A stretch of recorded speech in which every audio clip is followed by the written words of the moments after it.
ભાવનગર જિલ્લાના મોટા ખોટવડા ગામે રહેતા આ યુવક દ્વારા નિસ્વાર્થ ભાવે લોકોની અનોખી સેવા કરવામાં આવી રહી છે। હાલના સમયમાં જોઈએ તો લોકો પોતે અલગ અલગ રીતે લોકસેવાની કામગીરી કરતા હોય છે, ત્યારે ભાવનગર જિલ્લાના મોટા ખોટવડા ગામે રહેતા રમેશભાઈ ઝીંઝુવાડિયા નામના આ યુવક દ્વારા નિસ્વાર્થ ભાવે અનોખી સેવા કરવામાં આવી રહી છે। મારું નામ છે રમેશભાઈ મગનભાઈ ઝીંઝુવાડિયા, ગામ મોટા ખોટવડા, મહુવા તાલુકો, જિલ્લો ભાવનગર। આમ તો દાદા પરદાદાથી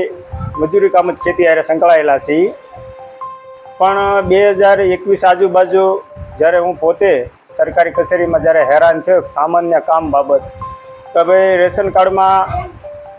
જે ઘઉં ચોખા કે ઘણું બધું અનાજ નહોતું મળતું, એને લઈને હું પોતે જે હેરાન થયો ત્યારથી મને એવું થયું કે સામાન્ય બાબતમાં જો એટલું હું સમજતો હોઉં, જાણતો હોઉં, યુવાન છું, થોડું છું, છતાં જો મારે કંઈ ન થતું હોય તો આ અંદર આ જે આમ લોકો છે એનું શું થતું છે, જેને લઈને મને વિચાર આવ્યો। એટલે પછી મેં ફોનમાંથી સ્ટેપ બાય સ્ટેપ શરૂઆત કરી, યુટ્યુબમાંથી માહિતી મેળવી અને પહેલી મેં એક એવી આરટીઆઈ કરી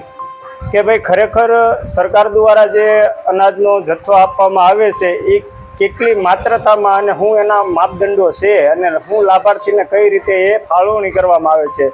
જેને લઈને મને જે આવડતું એ કાલી કેલી ભાષામાં પહેલી જ વાર મેં આરટીઆઈ શું હતું મને ખબર નહીં, પણ છતાં મેં લખી એટલે મારે ઉપરથી લેટર આવ્યો મામલતદારશ્રીનો કે રમેશભાઈ આ રીતે ફાળવણી કરવામાં આવે છે। એટલે જે તે રેશનિંગના માલિકો હતો એ મારો સંપર્ક કર્યો,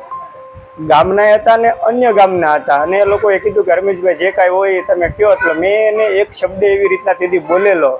કે ભાઈ તમારું જે કાંઈ હાલતું હોય એની હારે મને કોઈ નિસ્બત નથી, પણ ખરેખર જે ગરીબ માણસ હોય ને હું એને અહીંયા મોકલું તો તમારે એને કાયમી માટે હું જ્યાં સુધી જીવું છું ત્યાં સુધી તમારે એને અનાજ આપવું પડે। એ લોકો મારી હારે એગ્રી છે, આ બંધાણાને આજની તારીખમાં લગભગ જે મજૂર પરિવારને મોકલું છે એને અનાજ આપે છે।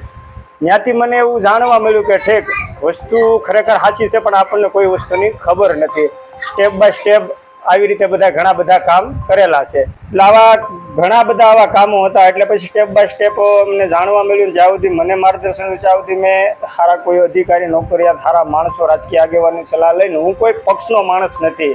ભાજપ, કોંગ્રેસ, આમ આદમી કે કોઈ પણ રાજકીય પાર્ટી, બિન રાજકીય પાર્ટી હરેક સમાજના, આજે હું ઠાકોર સમાજમાંથી છું તો મારા સમાજના કામ કરવા આવ્યા નહીં, મારા આશરે કે મારા આંગણે કોઈ પણ આવ્યો હોય એટલે એની હારે તનતોડ મહેનત કરીને જે કરવું પડે એ આપણે કાર્ય હારે રહી અને કરાવરાવી છીએ।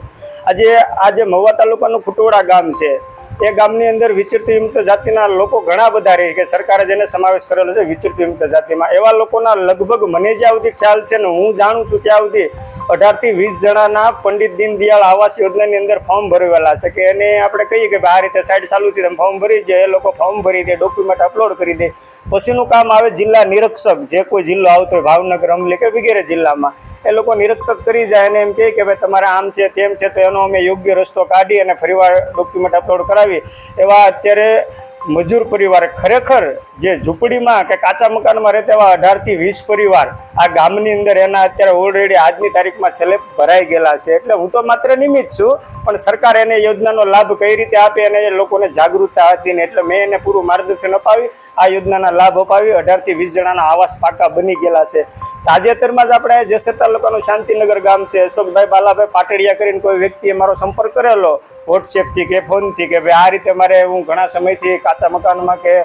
વાડીએ રહું છું અને મારા ભાઈ ભાગની અંદર મારે કાંઈ મકાન આવેલું નથી, તો મારે મકાન બને। એટલે મેં એને સ્ટેપ બાય સ્ટેપ સરકારના નીતિ નિયમો સમજાવ્યા કે ખરેખર કાચું મકાન હોય ને ડોક્યુમેન્ટ તમે પૂરા અપલોડ કરાવો તો કદાચ તમારે થઈ જાય તો થઈ જાય, મહેનત આપણે કરશું। એ લોકોએ મારા કહેવા પ્રમાણે ફોર્મ ભર્યું, ફોર્મ ભર્યા પછી એને 4-6 મહિના ગયા એટલે અમને ખ્યાલ આવ્યો કે આને કોઈ ઇસ્યુ આવે છે, એટલે અમે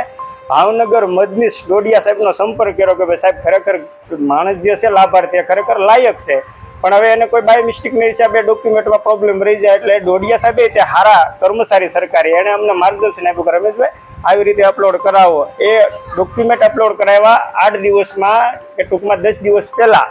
એને હપ્તો પડી ગયો છે, એને 1,70,000 સરકારની સહાય મળી ગઈ છે અને એના મકાનનું ખાતમુહૂર્તનું હમણાં સોશિયલ મીડિયામાં વિડીયો વાયરલ થયો હતો।